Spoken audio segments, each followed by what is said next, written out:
Bago ako mag-umpisa ng aking paghuhugas nitong aking lulutuing isda, ay lilinisin ko muna itong mga hugasin dito sa aking lababo para sa ganon ay walang mga sagabal.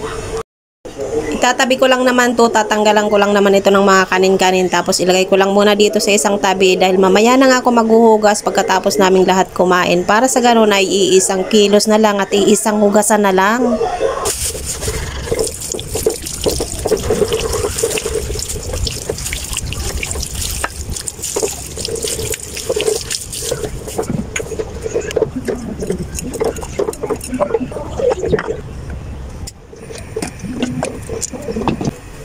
Hello mga kasuki, magprito tayo ng tilapia.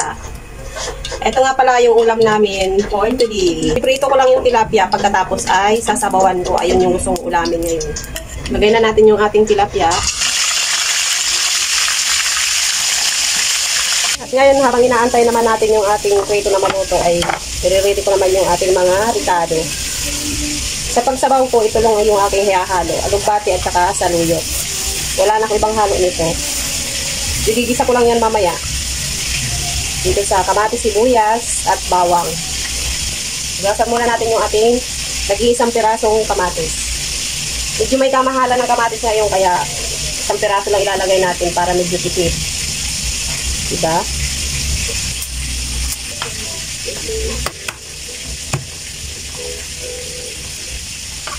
Pinirito ko muna tapos kaya ako igigisa.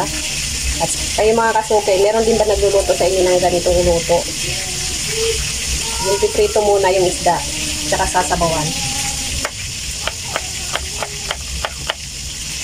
Madalas ako makapitin dati ng ganitong luto nung nasa province pa ako.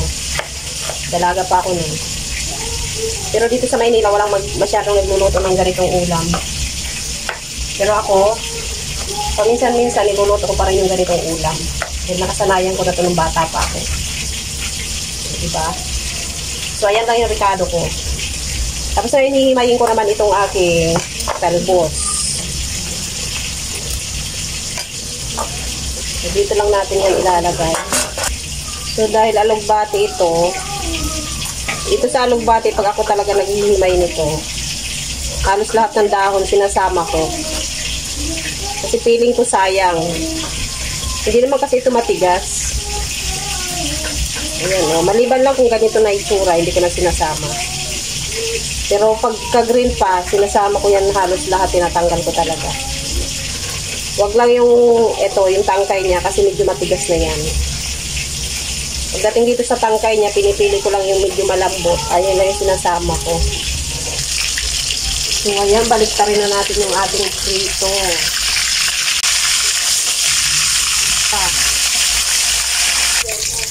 Gasa natin ng maigi para maalis yung ating mga lupa-lupa. Saka baka mamay may mga uod-uod pa. Ito naman yung ating saluyot. Diba? Kunti lang. Yung isang tali, ito lang yun. Kapiranggot lang.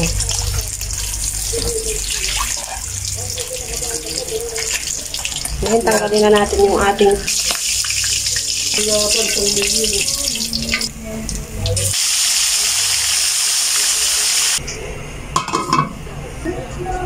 lagyan na tayo ng mantika, tayo mag-umpisa na mag-isa. Lagyan na natin ang bawang. Haluin lang natin ng konti. Ngayon, sunod naman natin ang sibuyas. At yung ating kamatis. Hintayin lang natin na medyo madurog yung kamatis natin. Bago natin lagyan ng sabaw. Ngayon, lalagyan na natin siya ng sabaw. Mainit na tubig na yung nilagay ko sa sabaw para mabilis siyang kumulo. Antayin lang natin ito na kumulo bago natin ilagay yung ating isda. Lalagay na rin ako ng asin. At lalagyan na rin natin ng MSG. Kunti lang ilagay natin. Meron pa akong nakitang paminta dito kaya ilalagay ko na rin. So ayan, medyo kumukulo-kulo na yung ating tubig kaya ilalagay na natin yung ating isda. Siyempre, antayin pa natin yan na kumulo uli bago natin ilagay yung ating talbos. At dahil kumulo na, ilalagay na natin yung ating talbos, yung ating alugbati at saka saluyot. Walang takip tong ating kawali, kaya antayin lang natin na kumulo. So, ayan, kumulo na. Titikman na natin kung ano ba lasa.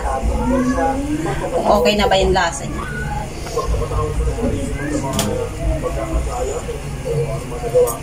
Medyo matabang pa siya, kaya lalagyan natin siya ng kunting patis. Patis na lang ilalagay natin sa halip na asin. Yan, tigman natin kung okay na uli. Matapos natin dagdagan ng patis. Kain na tayo. Kain na ako dahil ako'y gutom na.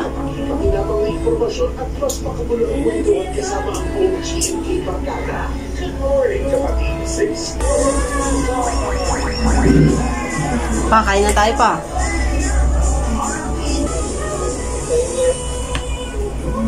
Kain tayo mga kasuki.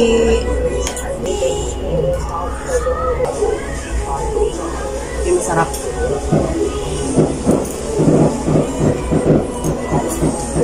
Mahik.